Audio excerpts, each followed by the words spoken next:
اس video کے اندر ہم الشعر الاندلسی جو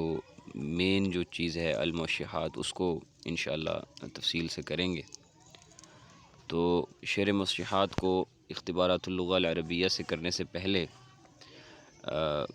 ہم ایک نموذج کے طور پہ ایک مثال آپ کے ساتھ شیئر کریں گے، پھر اس مثال کے ذریعے آپ کو اصطلاحات سمجھنی آسان ہو جائیں گی۔ یہ ایک بڑا مشہور و معروف قصیدہ ہے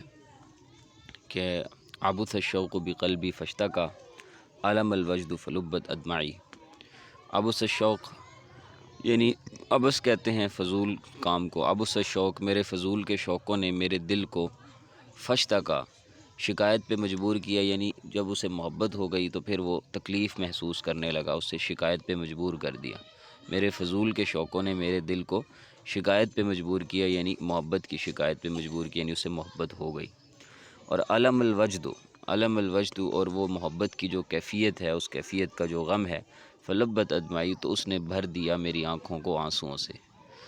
آگے وہ کہتا ہے ایھا الناس فؤادی شاغف، اے لوگو میرا دل جو ہے وہ ایک عجیب سی کیفیت میں مشغول ہے، اور وہو من بغی الہوی لا ینصف،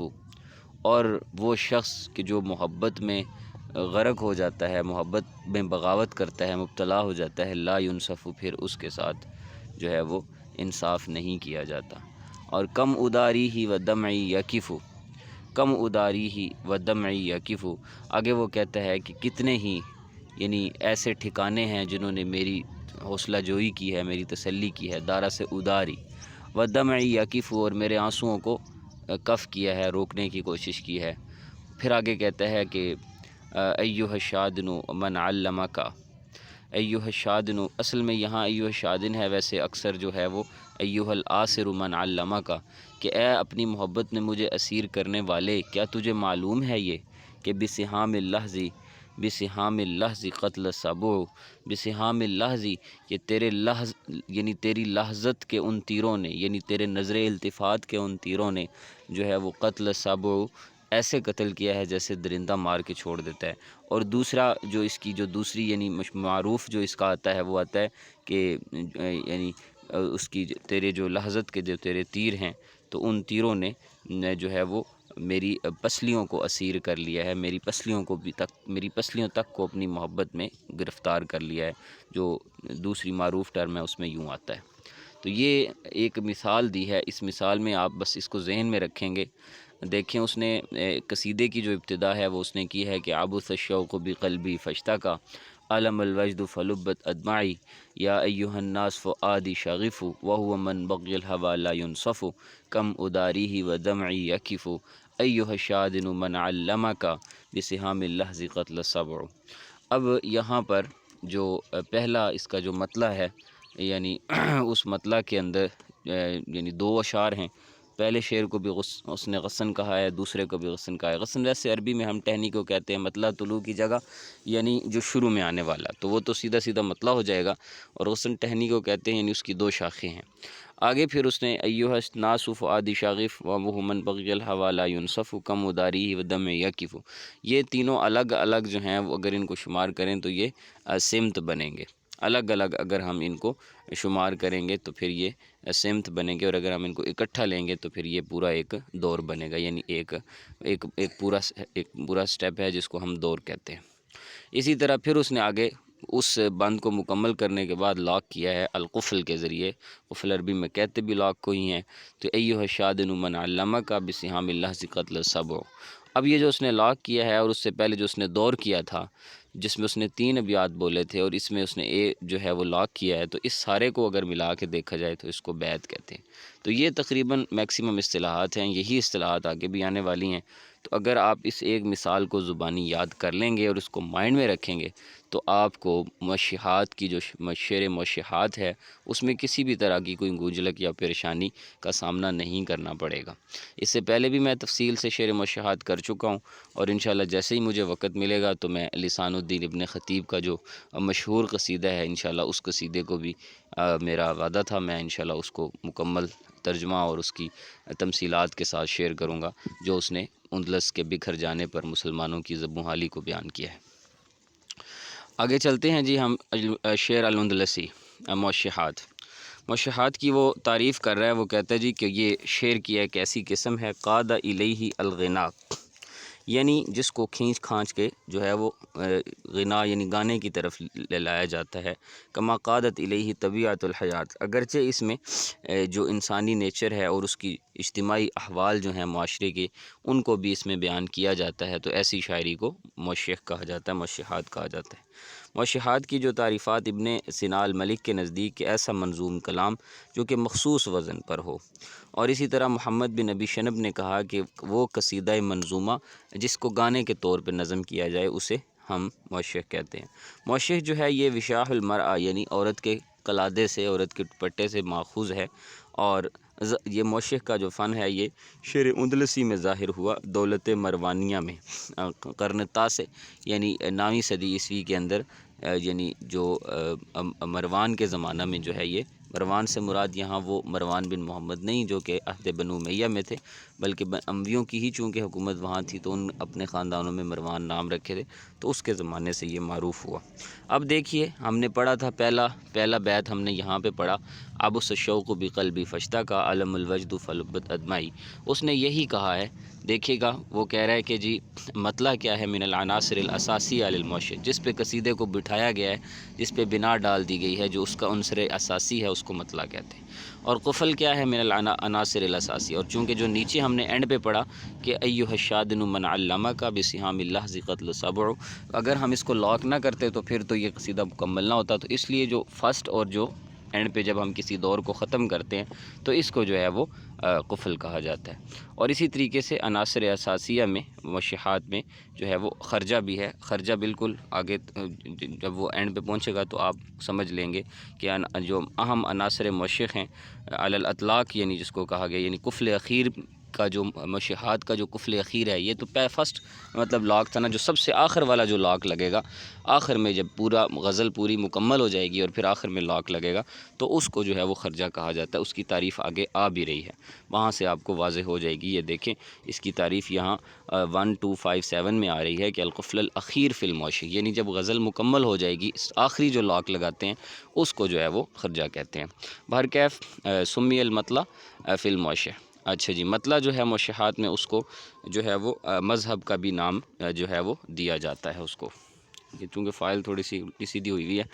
لیکن کام چل جائے گا۔ اچھا جی اب دیکھیے مجموعۃ الاولیٰ فی الموشح، پہلا مجموعہ یعنی وہ جو 2 غصن تھے ان کو مطلع کہتے ہیں، اور یہ جو مطلع ہوتا ہے یہ 2 سے لے کر 8 تک ہو سکتے ہیں، یعنی اس کے 4 جز ہو سکتے ہیں۔ یہ تو ایک والا ہم نے پڑھا نا،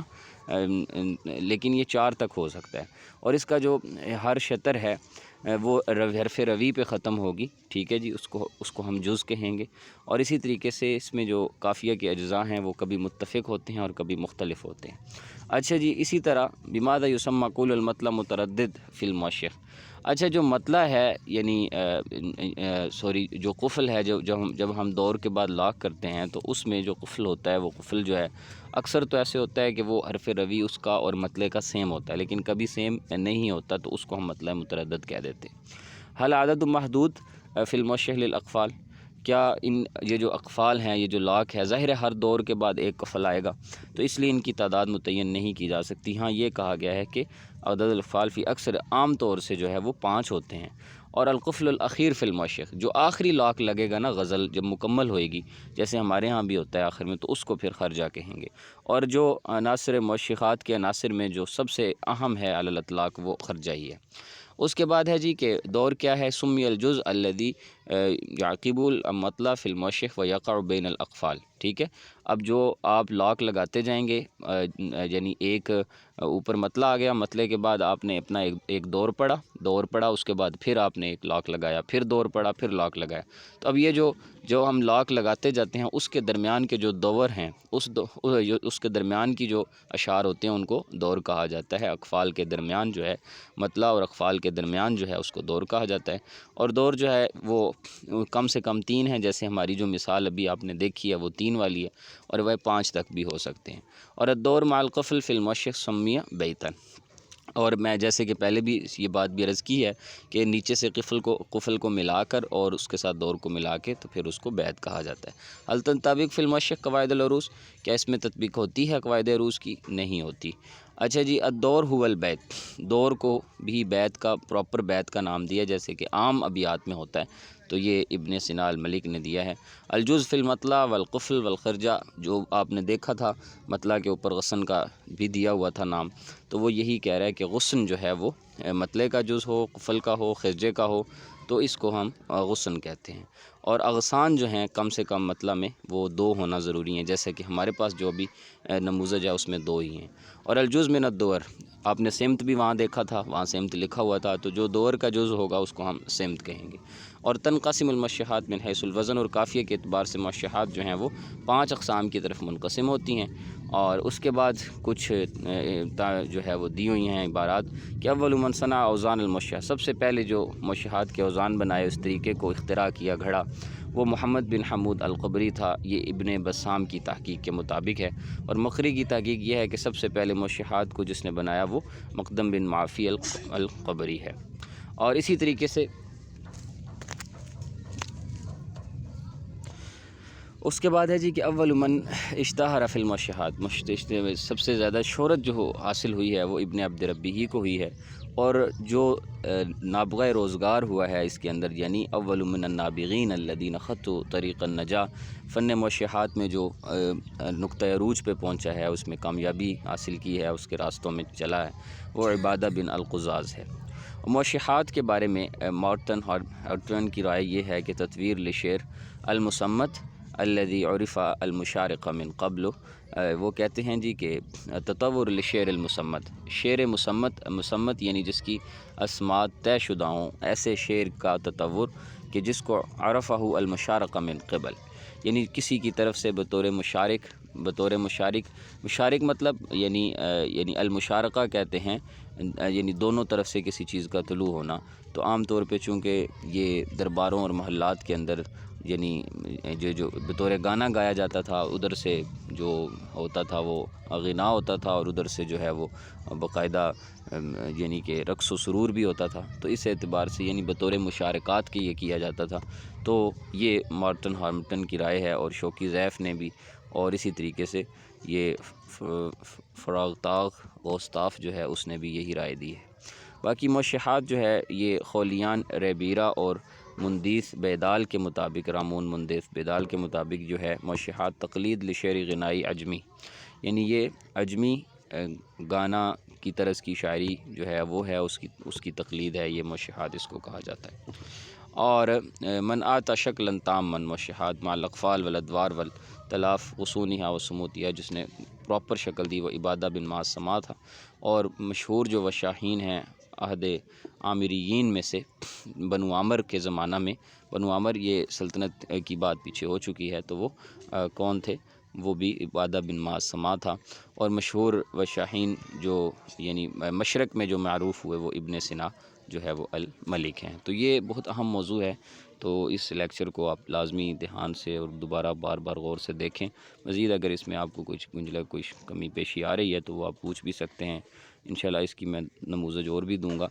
تو نیکسٹ جو ہے وہ انشاءاللہ پھر اس کے جو غزال ہیں، جو شعراء ہیں، ان کو دیکھ لیتے ہیں۔